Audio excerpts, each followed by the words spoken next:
அனைவருக்கும் வணக்கம். இன்னைக்கு என்ன தலைப்பு செய்தி செய்திகள் எதுவும் இருக்கா?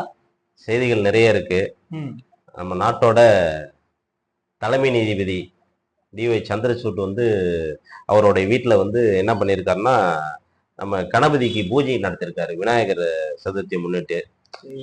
சரி, அது ஒரு செய்தி இல்லை. என்னன்னா, இந்த நாடு வந்து மதச்சார்பற்ற நாடு. மதச்சார்பற்ற நாட்டுல அரசியலமைப்பு சட்டத்தின் மேலதான் உறுதிமொழி எடுத்துக்கிட்டு பதவி ஏற்கிறாங்க. அப்படிப்பட்டவர் ஒருத்தர், அவருடைய தனிப்பட்ட உரிமை, எல்லாருக்கும் வந்து அவங்க கடவுளை வணங்குறது வணங்காது, எல்லாருக்கும் தனிப்பட்ட உரிமை. அதை நீங்க வந்து 4 சவுத்துக்குள்ள பண்ணுங்க, அதை நீங்க வெளியில பண்ணாதீங்க.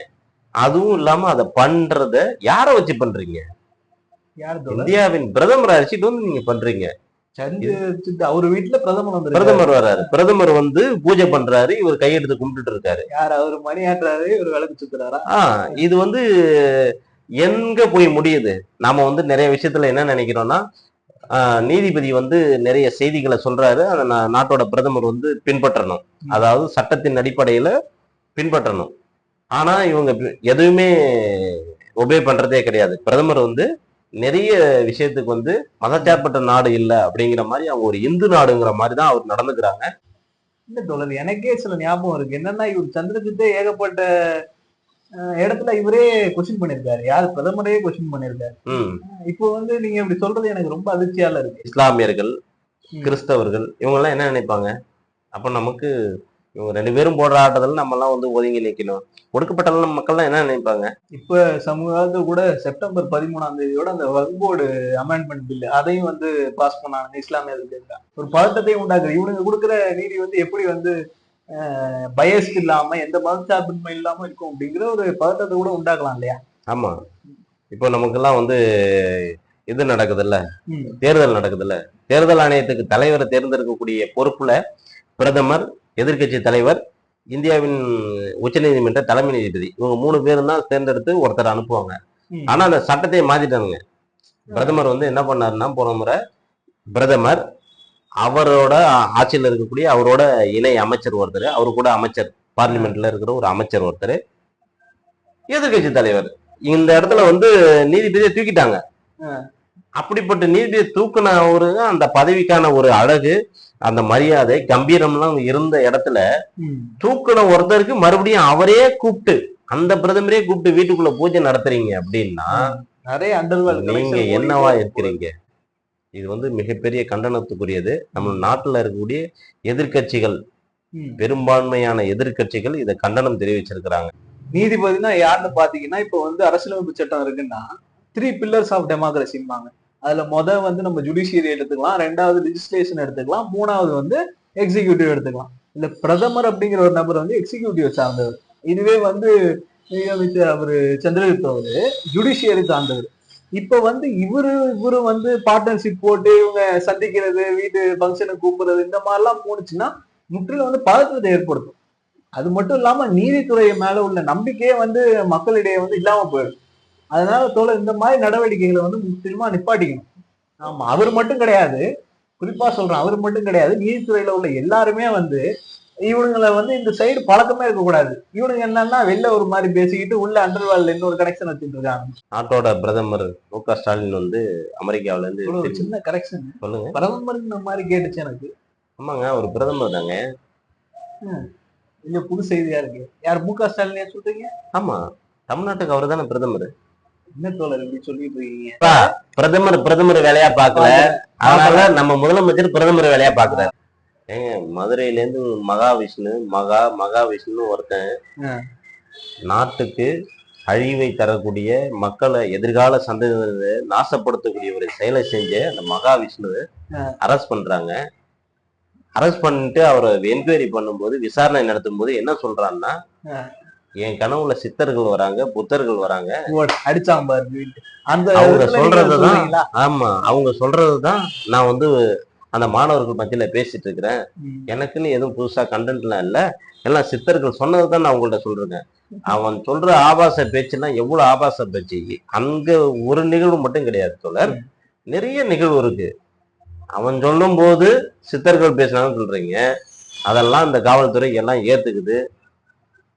எனக்கு என்னைய பொறுத்த வரைக்கும் அவர் பிரதமர். சரி, நல்லது. தமிழ்நாட்டோட இப்படி ஒரு பிரதமர். விளக்கத்தை கொடுத்தீங்கன்னா நிச்சயமா அது இருக்கக்கூடியதுதான் அது. ஆமாங்க. ஆமா. அப்படியே ஆகணும்னு எனக்கு ஒரு ஆசை இருக்குது. எந்த ஆஹ் அவர் முதலமைச்சர் தான் இருக்குன்னு ஆசை என்ன? கண்டிப்பா கண்டிப்பா. பிரதமரா இருக்கக்கூடாது என்ன? முதலமைச்சருங்கிற பதவியை எடுத்துட்டு பிரதமர்னு அறிவிக்கலாமே, தப்பு இல்லையா? தமிழ்நாட்டுக்கு இவர் தானே பிரதமர். ஆமா.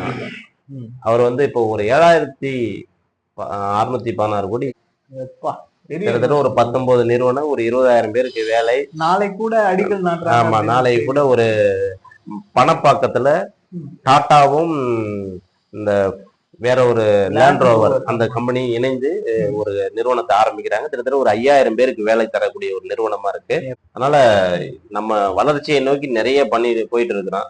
என்னை பொறுத்த வரைக்கும் ஒரு நல்ல முதலீடை எடுத்திருக்காரு நம்ம முதலமைச்சர். இங்கேருந்து போயிட்டு ஒரு நிறுவனத்தை இவர்தான் அதானி, இவருக்கு தான் இந்த கம்பெனில நீங்க ஆர்டர் தரணும் அப்படின்னு கேட்கல. நீங்க நேரடியா வாங்க, ம். தமிழ்நாட்டுல முதலீடு செய்யுங்க. ம். எங்க கிட்ட இருக்கக்கூடிய படித்த இளைஞர்கள், அந்த இளைஞர்களுக்கு நீ வேலை வாய்ப்பை கொடுங்க, ஓ, உங்களுக்கான வசதிகளை நாங்க ஏற்படுத்தி தரோன்றாங்க. சரி. இதுதான் வந்து ஒரு நல்ல தலைவருக்கு அழகு. முதலீட்டு இருக்கிறது. ஒரு வியாபாரி என்ன பண்ணுவோம்னா, வியாபாரி அரசியல்வாதியா என்ன நடக்கும்னா, நம்ம மோடி அவர் அடிச்சிட்டு போயிட்டு இங்கேருந்து போயிட்டு எஸ்பிஐ வங்கி தலைவரை சிஇஓ அழைச்சிட்டு போறது, ம். நாங்க இவருக்கு வந்து லோனை கொடுத்துருங்க, இவர் அதானி என் ஃப்ரெண்டு, இவருக்கு வந்து நிறுவனத்தை கொடுத்துருங்க, உங்க நிறுவனத்தை அதானி தான் இனிமேல் நடத்துவாரு, அதானிக்கான காசெல்லாம் அதானி கொடுக்க மாட்டாரு, எஸ்பிஐ கொடுக்கும், ம். அப்புறமா அதுக்கு ஒரு ராமம் போடுவாங்க. இப்படியான நடவடிக்கைகளை நம்ம தலைவர் எடுக்கலாங்க. எடுக்கல. ஆனா என்னை பொறுத்த வரைக்கும் பாராட்டக்கூடிய விஷயம். ஆமா. அதனால இப்ப எனக்கு அவர் வந்து முதலமைச்சரா தெரியல, பிரதமரா தான் தெரியுது. கண்டிப்பா கண்டிப்பா 100% ஏற்க வந்தோம் நீங்க சொன்னதை. ஏன்னா பிரதமர் இருக்கிறவர் வந்து அதுக்கு தகுதியே இல்லாத ஒரு ஆளாதான் உட்கார்ந்து இத்தனை சுற்றுப்பயணம் மேற்கொண்டிருக்காரு. ஏதோ நூத்துக்கணக்குல போயிருக்காருல்ல அவரு ஆமா ஆட்சிக்கு வந்ததுல இருந்து. ஆமா ஏங்க, அவரு வந்து இந்தியாவுக்கு வந்து அப்பப்போ இந்த சட்ட பேண்ட் மாட்டுறதுக்கு அதுக்கு மட்டும் வந்துட்டு இங்க டைலர் வந்து தச்சு வச்சிருக்காருல்ல, அந்த துணியெல்லாம் எடுத்துக்கிட்டு மறுபடியும் வந்து போயிட்டு வருங்க. அதுக்குதான் வராரு. அவர் இந்தியாவுக்கு பேருக்கு பிரதமர். மத்தபடி வந்து ஏதோ ஒரு விமானத்துக்கு தான் பிரதமர் மாதிரி விமானத்திலேயே சுத்திட்டு இருக்காருங்க. அவரு ஏதோ தப்பி தவறி இப்போ வேற வழி இல்லாம கொஞ்ச காலமா இருக்காரு. அப்பப்ப கேமரால பட்டுக்கிட்டு. ஆமா. வந்து ஒரு பெரிய சர்ச்சையா வந்து இந்த இடஒதுக்கீடு இது ஆமா, சம்பந்தமா ஆமா. வந்து ராகுல் காந்தி யாரோ ஒருத்தர் நாக்கா இருக்கிறேன் வெட்டுவேன் அப்படின்லாம் சொல்லியிருக்காரு. அது சம்பந்தமா உங்களுக்கு ஏதாவது தெரியுங்களா? கண்டிப்பா கண்டிப்பா அந்த நபர் யாருன்னா சஞ்சய் கைக்வாடுங்கிறவரு. இவர் வந்து எம்எல்ஏவா இருக்கக்கூடிய நபர். ஆ, இது என்ன பிரச்சனைன்னு எந்த கேட்டீங்கன்னா, கட்சியில இருக்காருங்க? ஏதாவது தெரியுமா? பிஜேபி கூட்டணியில உள்ள ஏதோ ஒரு கட்சியா இருக்கு. அந்த கண்டிப்பா. இதுல எந்த ஜாதிக்காரன் மெஜாரிட்டியா இருக்கணும் அவன் தான் நிக்க போறான். ஆஹா. அவனாதான் இருப்பான். ம். அதனால வந்து இந்த பிரச்சனை எப்ப ஆரம்பிச்சுச்சுன்னா ஒரு வாரத்துக்கு முன்னாடி ஆரம்பிச்சிச்சு. அவர் ஒரு விஷயத்த சொல்ல வந்து அத இவனுங்களுக்கு தேவையானதை மட்டும் எடுத்துக்கிட்டானுங்க ஒரு சில. ராகுல் காந்தி அவர் என்ன சொல்ல வந்தாருன்னா, இந்தியா வந்து எப்போ ஒரு ஃபேரான நிலைமைக்கு போதும், ஃபேர்னா வந்து எல்லாருக்கும் எல்லாமே கிடைச்சு ஒரு நல்ல இடத்துக்கு இந்தியா போதும், அப்ப நான் ரிசர்வேஷனை எடுப்பேன் அப்படின்னு சொல்ல. ஒரு செய்தியை சொல்லும் போது முழு செய்தியும் சொல்லாம பாதி செய்தியை மறைச்சு பாதி செய்தியை சொல்றாங்க பாரு. பொய்யை விட பாதி உண்மையை சொல்றது, மறைக்கிறது, இது வந்து நாட்டுக்கு மிகப்பெரிய ஆபத்தான செய்தி கூட. கண்டிப்பா கண்டிப்பா. சதுரங்க வேட்டையில கூட ஒரு டைலாக் ஒண்ணு வரும் தோழர். பொய்ய உண்சா சொன்னா மாட்டிப்போம், உண்மையோட கலந்த பொய்ய சொன்னாதான் தப்பிச்சிருவோம் அப்படின்னு ஒரு டைலாக் ஒண்ணு வரும். அப்படிதான் இருக்கு. அப்படிதான் இவனுங்க பண்றது எல்லாமே அப்படிதான் தோழர். இப்ப இந்த ராகுல் காந்தி பிரச்சனை எடுத்துக்கிட்டீங்கன்னு பாத்துங்க, அவர் என்ன சொல்ல வந்திருப்பாருன்னா, இந்தியா வந்து ஒரு நல்ல நிலைமைக்கு போகணும். அதாவது யூஸ் பண்ண ஸ்டேட்மெண்ட்டே நான் சொல்லிடுறேனே, when India goes to a fair situation, I will take or remove reservation அப்படின்னாரு. இதுக்கு அர்த்தம் என்னன்னா, இந்தியா ஒரு நல்ல நிலைமைக்கு போனதுக்கு அப்புறம் ரிசர்வேஷனை ஸ்கிராச்ல இருந்து நான் ரிமூவ் பண்ணிடுவேன் அப்படின்ட்டு இது அவர் சொல்ல வந்தது. இவனுங்க புரிஞ்சுக்கிட்டது என்னன்னா, இவர் வந்து ஏற்கனவே காங்கிரஸ் கட்சி வந்து ஆன்டி குவோட்டா, ஆன்டி ரிசர்வேஷன் அப்படிங்கிற ஒரு பெயர் சுட்டத்தை வச்சுதான் அங்க அவனுங்க அரசியல் பண்ணிட்டு இருக்கானுங்க. அதுக்கு வகுக்க மாதிரியே இவன் என்ன சொல்லியிருக்காருன்னா, சரி இவன் வந்து இப்படிதான், காங்கிரஸ்ல உள்ளவனுங்க இப்படிதான், ராகுல் காந்தி இப்படிதான், இவனுங்க மக்களுக்கு எதிரானவனுங்க, ரிசர்வேஷனுக்கு எதிரானவனுங்க, அதனால இவனுங்க பக்கம் போகாதீங்க அப்படின்னு சொல்லியிருக்காரு. அதுக்கப்புறம் தொடர்ச்சியா என்ன சொன்னாருன்னா, ராகுல் காந்தி இந்த மாதிரி பேசியிருக்காரு, அவருடைய நாக்கை வெட்டி எடுத்துட்டு வரவனுக்கு 11 லட்சம் நான் வந்து தரேன் அப்படின்னாரு. மேலும் நேத்து கூட ராகுல் காந்தி இவ கிளியர் பண்ணிருக்காரு. நான் ஒண்ணு சொல்ல வந்து இவனுங்க அவனுங்க தேவைக்காக ஒரு சில வார்த்தையை மட்டும் எடுத்துட்டு ரொம்ப இது பண்ணிட்டானுங்க, அதனால நான் மறுபடியும் அதை விளக்குறேன், நான் இதுதான் சொல்ல வரேன்.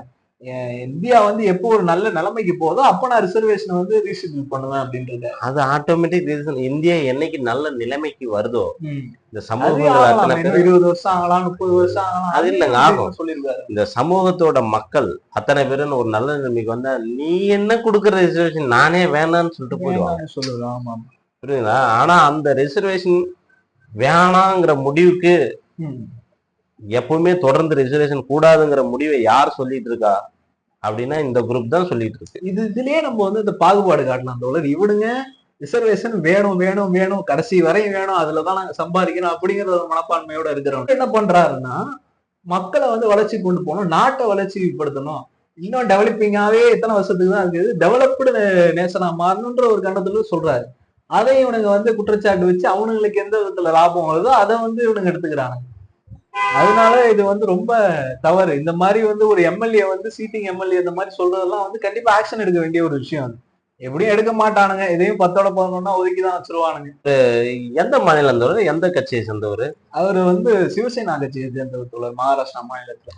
ஓ, ஓகே ஓகே ஓகே. அதான் மகாராஷ்டிரா ராஜஸ்தான் எல்லாம் அவனுங்க தானே. இல்ல சிவசேனாவுல 2 உடஞ்ச கட்சியில ஒருத்தர் இருக்காரு. சரி சரி, எல்லாம் அந்த மனப்பான்மையை கொண்டவனுங்க தான். ஆமா.